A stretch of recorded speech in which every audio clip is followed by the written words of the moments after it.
Bismillahirrahmanirrahim. Alhamdulillah wassalatu wassalamu ala rasulillah Muhammad bin Abdullah amma ba'd. அன்புக்குரிய நேயர்களே, இஸ்லாமிய சகோதரிகளே அனைவர்களுக்கும் அஸ்ஸலாமு அலைக்கும் வரஹ்மத்துல்லாஹி வபரகாத்துஹு.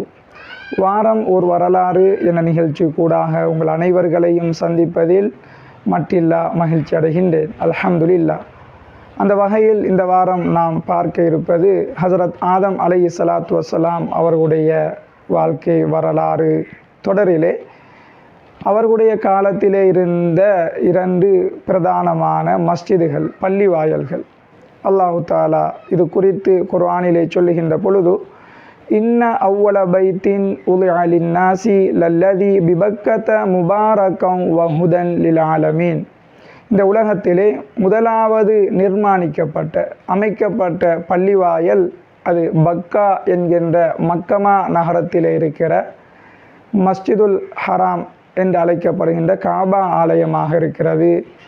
அதுதான் முதலாவது இந்த உலகத்திலே அமைக்கப்பட்ட பள்ளிவாயல். அது அகிலத்தார்களுக்கு அருளாகவும் நேர்வழி காட்டக்கூடியதாகவும் இருக்கிறது என்ற குர்ஆனி வசனத்தை நாங்கள் பார்க்கலாம். எனவே இந்த வசனம் உணர்த்தக்கூடியதான், இந்த உலகத்திலே முதலாவது மனிதர் ஆதம் அலைஹிஸ்ஸலாத்து வஸ்ஸலாம் அவர்களுடைய காலத்திலேயே காபா ஆலயம் நிர்மாணிக்கப்பட்டு விட்டது, அது கட்டப்பட்டு விட்டது.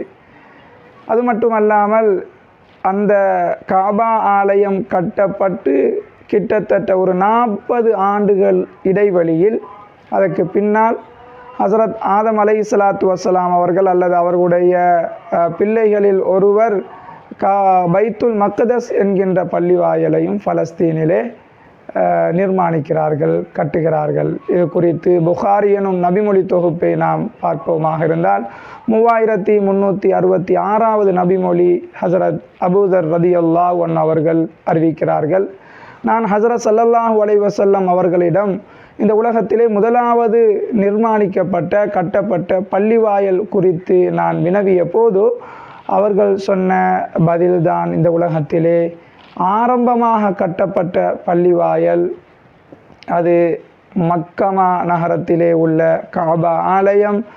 அது ஹஸரத் ஆதம் அலைஹிஸ்ஸலாத்து வஸ்ஸலாம் அவர்கள் கட்டினார்கள்.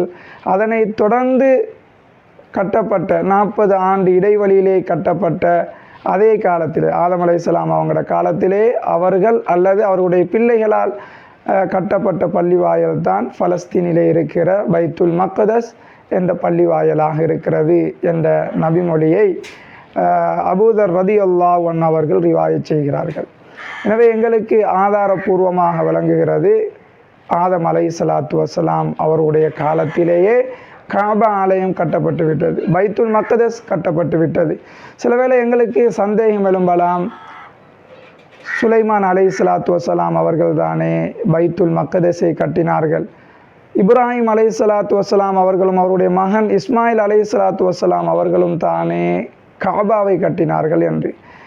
நாம் இது காபாவுடைய அல்லது பைத்துல் மக்தஸுடைய வரலாறுகளை எடுத்து பார்த்தால் பல தடவை அது புனர் நிர்மாணம் செய்யப்பட்டுள்ளது. எனவே அந்த வகையில் புனர் நிர்மாணம் செய்தவர்களில் ஒருவர்களாகத்தான் காபா ஆலயத்தை புனர் நிர்மாணம் செய்தவர்கள். மீண்டும் அதனை மங்கி மறைஞ்சி அது அடையாளம் இல்லாமல் போன கட்டத்திலே தான் இப்ராஹிம் அலைஹிஸ்ஸலாத்து வஸ்ஸலாம் அவர்களும் அவர்களுடைய மகன் இஸ்மாயில் அலைஹிஸ்ஸலாத்து வஸ்ஸலாம் அவர்களும் காபாவை புனர் நிர்மாணம் செய்தார்கள். ஆனால் அவர்கள் முதலாவது கட்டியவர்கள் அல்ல. முதலாவது பள்ளிவாயலை காபாவை கட்டியவர் ஆதம் அலைஹிஸ்ஸலாத்து வஸ்ஸலாம் அவர்கள். அதே போன்று சுலைமான் அலைஹிஸ்ஸலாத்து வஸ்ஸலாம் அவர்களும் பைத்துல் மக்தஸ் மறைந்து மங்கி போகின்ற நேரத்தில் அதனை புனர் நிர்மாணம் செய்தார்களே தவிர அவர்கள் அதனை முதலாவது அடித்தளம் இடவில்லை.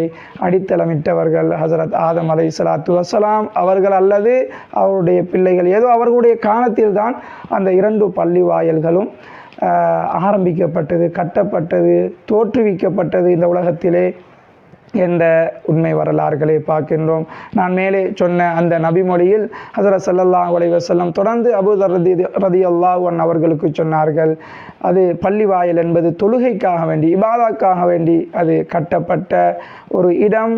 அந்த இடத்தை குறித்து சொல்லிவிட்டு சொன்னார்கள், தொழுகைக்கான நேரத்தை நீங்கள் அடைந்தால் தொழுகையை நீங்கள் தொழுது கொள்ளுங்கள், தவறிவிட வேணாம். அது நேரம் குறிக்கப்பட்ட இபாதா என்று அபூதர் ரலியல்லாஹு அன்ஹு அவர்களுக்கு சொன்ன செய்தியை புகாரி நபிமொழி தொகுப்பிலே எங்களால் பார்க்க முடியுமாக இருக்கிறது. எனவே ஹசரத் ஆதம் அலைஹிஸ்ஸலாத்து வஸ்ஸலாம் அவர்களுடைய காலத்தில்தான் இந்த 2 பள்ளி வாயல்களும் காபாலயம் பைத்துல் மக்தஸ் இரண்டும் ஆரம்பிக்கப்பட்டது என்ற வரலாற்று தொடரை ஹசரத் ஆதம் அலைஹிஸ்ஸலாத்து வஸ்ஸலாம் அவருடைய வரலாற்று தொடரிலே நாம் இன்று பார்த்தோம். மற்றுமோர் வரலாறு வாரம் ஒரு வரலாறு என்ற நிகழ்ச்சி கூடாக உங்களை சந்திக்கும் வரை விடைபெறுகிறேன்.